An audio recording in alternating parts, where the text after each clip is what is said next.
This easy strategy will make you an out-of-the-box thinker so you can stop being a blinded follower and start being ahead of your game and do things with reasoning. Stay tuned. Hi, this is Muhammad, and I help those who are venturing into financial freedom make that first step. So what is the box? You're thinking outside of the box. But what is the box?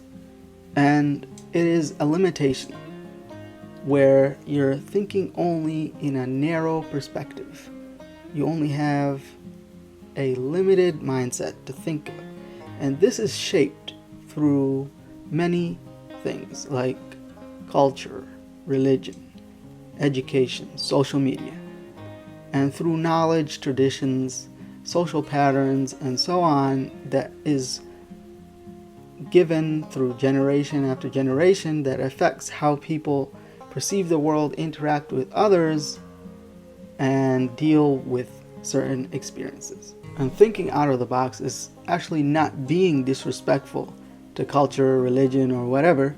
It's actually adding respect, because things that you understand the reasoning behind, like I said in the beginning, you become more reasonable in what you do. You become more respectful of it. And some examples are in like marriage traditions in certain cultures, and specifically in Sudan, women usually apply henna to their hands and legs when they become married. Another example is whenever we brush our teeth, we use toothpaste.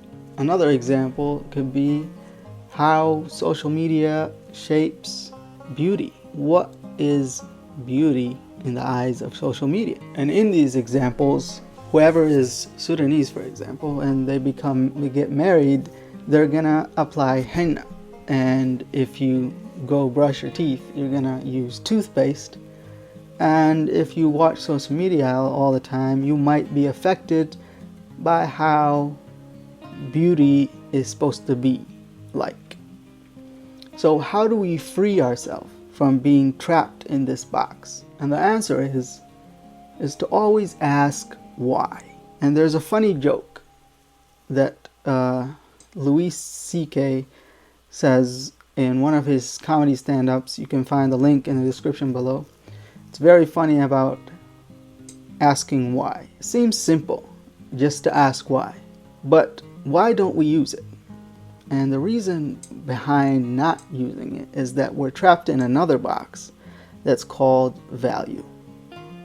When you value something, you tend not to question it. And when you question something, you're not disrespecting it. You're trying to understand things about it. Yes, there could be some disrespectful questions, but when you're asking why something is, that is not being disrespectful. You're trying to understand why you should act in a certain way in a certain situation. So when you remove the value behind something, you will get an answer that will allow you to think for yourself, to create your own reasoning behind what you do. And if we bring the example of toothpaste, why do we use toothpaste? And before toothpaste, what were people using? And why is toothpaste a better solution? Having the answer to these questions will deepen your understanding in why you use toothpaste. So you'll value toothpaste more. So removing the trap or the shape of what you've been shaped into just use toothpaste. Ever since you've grown up, you've been using toothpaste. But suddenly you ask, why? Why am I using toothpaste? When you understand why, you'll value it more. And so what I have for you today is to think about, what does success mean to you? And ask the question, why? Why is that certain path success for you? And you'll start doing things with more reason and stop being blinded and just follow along. If you haven't already, you might want to watch this video on my top 4 successful mindsets. So long.